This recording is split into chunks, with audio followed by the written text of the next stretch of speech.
చాలా సంవత్సరాల క్రితం టగాస్ట్ అనే ఊరిలో మోనికా అనే ఒక దైవభక్తి కలిగిన స్త్రీ ఉండేది. ఆమెకు ఆగస్టీన్ అనే కుమారుడు ఉండేవాడు. ఆగస్టీన్ చాలా తెలివైనవాడు.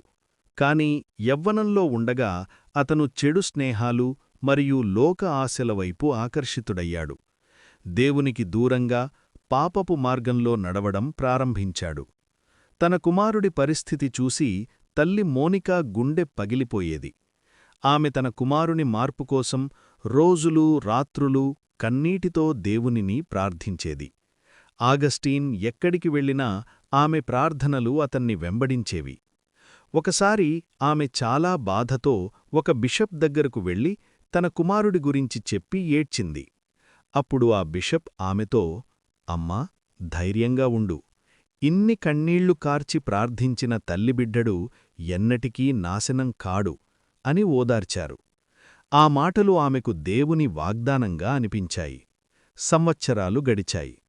ఆగస్టీన్ ఇటలీలోని మిలాన్ నగరానికి వెళ్ళాడు.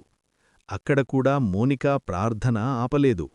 చివరికి దేవుడు ఆమె కన్నీళ్లకు జవాబిచ్చాడు. ఒకరోజు తోటలో కూర్చొని ఉండగా ఆగస్టీన్ దేవుని స్వరాన్ని విని బైబిల్ చదవడం ప్రారంభించాడు.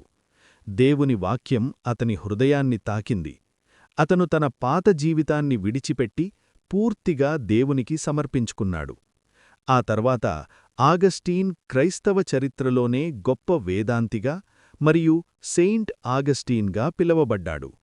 తన తల్లి ప్రార్థన వల్లే తాను రక్షింపబడ్డానని ఆయన ఎప్పుడూ చెప్పేవారు. ప్రార్థన శక్తివంతమైనది.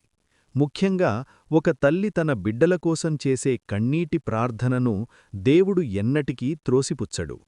మీ ప్రార్థనలక్కూడా దేవుడు జవాబిస్తాడు అని మీరు నమ్మితే ఆమీన్ అని టైప్ చేయండి.